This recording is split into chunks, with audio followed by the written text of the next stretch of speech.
It's Friday, February 6th. I'm meteorologist Kayla Mitchell in the CTV News Atlantic Weather Center with an update for you as we head into a somewhat colder February weekend for the Maritime region.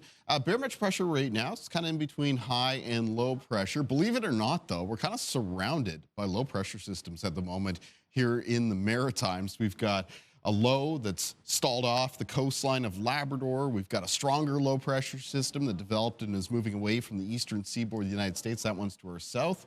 And we've got a sort of a double-centered area of low pressure that's hanging back off towards the west of us. Now, despite the fact that we've got all these low pressure systems around us, none of them are really directly moving into the Maritime region. And the reason for that is the jet stream pattern right now. It does rise up into a large ridge off towards the west. If you've heard about milder, warmer temperatures for this time of the year for parts of Western Canada, it's because of this ridge in the jet stream. And then you can see the big dip it takes down past the Great Lakes. So this area of low pressure that's sitting off to the west of us right now, it's going to be directed down into the northeastern U.S. and then off towards the south and the east of the Maritimes, so not really impacting us. The coastal low pressure system, the one sitting to our south, is also going to be directed by the jet stream away from the Maritime region.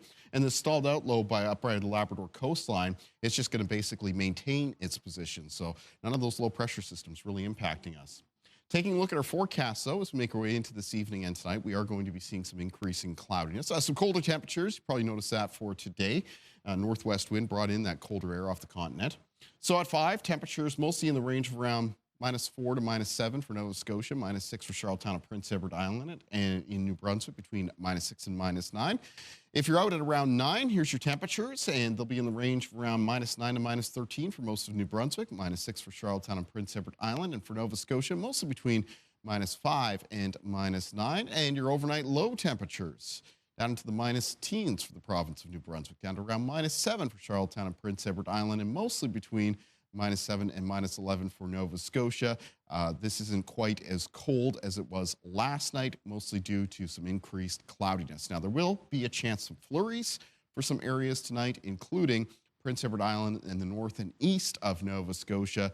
The flurries there accompanied by a chance of a little bit of patchy freezing drizzle.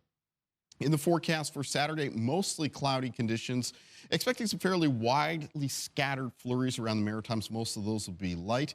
In the afternoon, high temperatures, really not too bad for February. They'll be mostly in the range of around -1 to -5. Here's a look into Sunday's conditions for the end of the weekend. The cloud cover does clear a fair bit, so back to some sunnier conditions, especially for New Brunswick and parts of the west of Nova Scotia. There will be a low chance of some flurries through the end of the weekend. The highest chance of flurries still actually up around Prince Edward Island and the north and east of Nova Scotia, including the North Shore and Cape Breton. You can get news and weather updates anytime at ctvnewsatlantic.ca.